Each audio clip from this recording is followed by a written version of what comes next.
Armstrong கொலை வழக்கில் கைது செய்யப்பட்ட ரவுடி திருவேங்கடம் போலீசாரின் என்கவுண்டரில் இன்று சுட்டுக் கொல்லப்பட்ட சம்பவம் பெரும் பரபரப்பை ஏற்படுத்தியுள்ளது. இந்த என்கவுண்டர் நடைபெற்றது எப்படி என காவல்துறை தரப்பில் விளக்கம் அளிக்கப்பட்டு உள்ளது.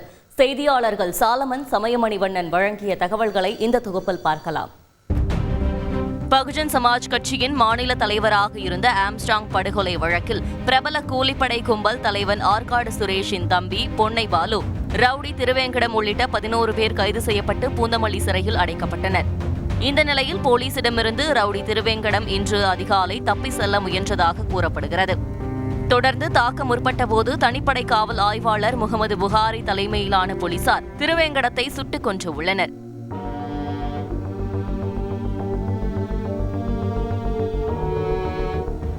புழல் ஏரிக்கரை பின்புறம் வெஜிடேரியன் வில்லேஜ் பகுதியில் நடைபெற்ற இந்த சம்பவத்தில் காவலர்கள் யாருக்கும் காயம் ஏற்படவில்லை.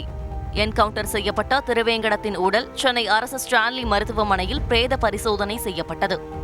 என்கவுண்டர் நடந்த இடத்தில் வடக்கு மண்டல கூடுதல் காவல் ஆணையர் நரேந்திரன் நாயர் இன்று ஆய்வு செய்தார். பதுக்கி வைக்கப்பட்டிருந்த ஆயுதங்கள் தொடர்பாக விசாரணை நடத்த சென்றபோது திருவேங்கடம் தப்பிக்க முயற்சித்ததாக ஆய்வாளர் முகமது புகாரி விளக்கமளித்துள்ளார். சமயமணிவண்ணன், என்கவுண்டர் தொடர்பாக காவல்துறை தரப்பில் விளக்கம் எதுவும் அளிக்கப்பட்டிருக்கிறதா? அடுத்த கட்ட நடவடிக்கை பற்றிய விவரங்களை சொல்லுங்க. பகுஜன் சமாஜ் கட்சியின் மாநில தலைவர் ஆம்ஸ்டாங் கொலை வழக்கில் கைது செய்யப்பட்ட திருவேங்கடத்தின் என்கவுண்டர் சம்பவம் தொடர்பாக இதுவரை ஆயுதங்களை கொண்டு தாக்க முற்படுதல் உள்ளிட்ட 6 பிரிவுகளின் கீழ் புழல் போலீசாரும், அதே வேளையில் காவலிலிருந்து தப்பிக்க முயற்சித்தல் உள்ளிட்ட 2 பிரிவுகளின் கீழ் மாதவரம் போலீசாரும் வழக்கு பதிவு செய்து விசாரணை மேற்கொண்டு வருகின்றனர். இதனிடையே விசாரணைக்கு அழைத்து சென்ற போது திருவேங்கடம் போலீசாரை நோக்கி சுட்டதாகவும், அப்போது பாதுகாப்பிற்காக போலீசார் திருவேங்கடத்தை என்கவுண்டர் செய்ததாகவும் போலீசார் தரப்பில் இந்த என்கவுண்டர் சம்பவம் தொடர்பாக விளக்கம் அளிக்கப்பட்டுள்ளது. பிரியா, விவரங்களுக்கு நன்றி. சமயமணிவண்ணன். யாரை காப்பாற்ற ரவுடி திருவேங்கடம் என்கவுண்டர் செய்யப்பட்டார் என எதிர்க்கட்சித் தலைவர் எடப்பாடி பழனிசாமி கேள்வி எழுப்பியுள்ளார். ஆம்ஸ்டாங் வழக்கில் கைது செய்யப்பட்ட நபர்கள்தான் கொலை செய்ததாக சிசிடிவி ஆதாரங்களை காவல்துறை இன்று வெளியிட்டுள்ளது. பகுஜன் சமாஜ் கட்சியின் மாநில தலைவர் ஆம்ஸ்டாங் படுகொலை தொடர்பான புதிய சிசிடிவி காட்சிகள் வெளியாகியுள்ளன.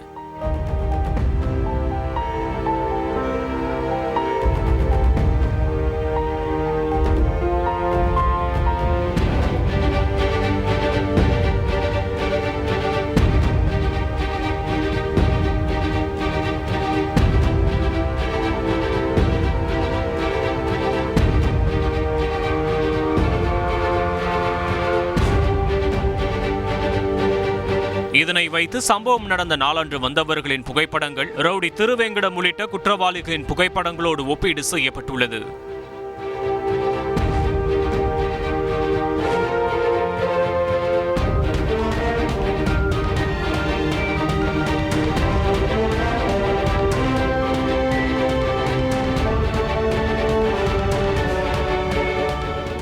இதேபோல் ஆம்ஸ்டாங் கொலைக்கு முன்பு கொலையாளிகள் நோட்டமிட்ட புதிய சிசிடிவி காட்சியும் வெளியிடப்பட்டுள்ளது. இதனிடையே யாரை காப்பாற்ற ரவுடி திருவேங்கடம் என்கவுண்டர் செய்யப்பட்டார் என கேள்வி எழுப்பியுள்ள எதிர்க்கட்சித் தலைவர் எடப்பாடி பழனிசாமி, சரணடைந்தவரை என்கவுண்டர் செய்திருப்பது சந்தேகத்தை ஏற்படுத்துவதாக தெரிவித்துள்ளார். பாதுகாப்போடு சென்றிருக்க வேண்டும். அவர்கள் எங்கே அந்த ஆயத்தை மறைத்து இருக்கிறார்களோ அந்த ஆயத்தை கைப்பற்றுகின்ற பொழுது இப்படிப்பட்ட சம்பவம் நடைபெற்றதாக சொல்கிறார்கள். இதில் ஏதோ சந்தேகம் இருப்பதாக தெரிகிறது. ஆம்ஸ்டாங் படுகொலை வழக்கில் குற்றம் செய்தவர்கள் யாராக இருந்தாலும் தண்டிக்கப்படுவார்கள் என கூறியுள்ள அமைச்சர் சேகர் பாபு, என்கவுண்டர் குறித்து விசாரணை நடைபெற்று வருவதாக கூறியுள்ளார். காவல்துறை புலனாய்வில் இருக்கின்றது. இன்னார் இனியவர் என்று இல்லாமல் தவறு யார் செய்திருந்தாலும் அவர்கள் மீது கடுமையான நடவடிக்கை எடுக்கப்படும். குற்றவாளிகள் சட்டத்தின் முன் நிறுத்தப்பட்டு தண்டனை பெற்று தருவோம் என்று முதலமைச்சர் கூறியிருக்கின்றார். உண்மை குற்றவாளிகளை தப்பிக்க வைப்பதற்காக நடத்தப்பட்ட நாடகம்தான் இந்த என்கவுண்டர் என நாம் தமிழர் ஒருங்கிணைப்பாளர் சீமான் குற்றம் சாட்டியுள்ளார். இதேபோல் ஆம்ஸ்டாங் கொலை வழக்கில் உண்மையை மறைக்க முயற்சி நடப்பதாக பாஜக மாநில தலைவர் அண்ணாமலை அறிக்கை வெளியிட்டுள்ளார். தொடர்ந்து திருச்சியில் செய்தியாளர்களிடம் பேசிய அவர், என்கவுண்டரில் நிறைய சந்தேகங்கள் இருப்பதாக கூறியுள்ளார். ஒரு பக்கம் காவல்துறை அதிகாரிகள் அவங்க சொல்ற வாதத்தை எடுத்தாலும் கூட பத்திரமா இருந்திருக்கணும்ல. எப்படி சரண்டரான எப்படி அவங்க போயிருப்பாங்க? வெப்பன் எங்கிருந்து வந்துச்சு? அதிகாலையில் செல்ல வேண்டிய அந்த இடத்துக்கு போக வேண்டிய நோக்கம் என்ன? நிறைய மர்மமான கேள்விகள். திருவேங்கடம் சுட்டுக் கொல்லப்பட்டது தொடர்பாக காவல்துறை தரப்பில் கூறப்படும் காரணங்கள் நம்பும்படியாக இல்லை என பாமக தலைவர் அன்புமணி ராமதாஸ் தெரிவித்திருப்பது பரபரப்பை ஏற்படுத்தியுள்ளது. செய்திகளை உடனுக்குடன் தெரிந்து கொள்ள உடனே சப்ஸ்கிரைப் பண்ணுங்க.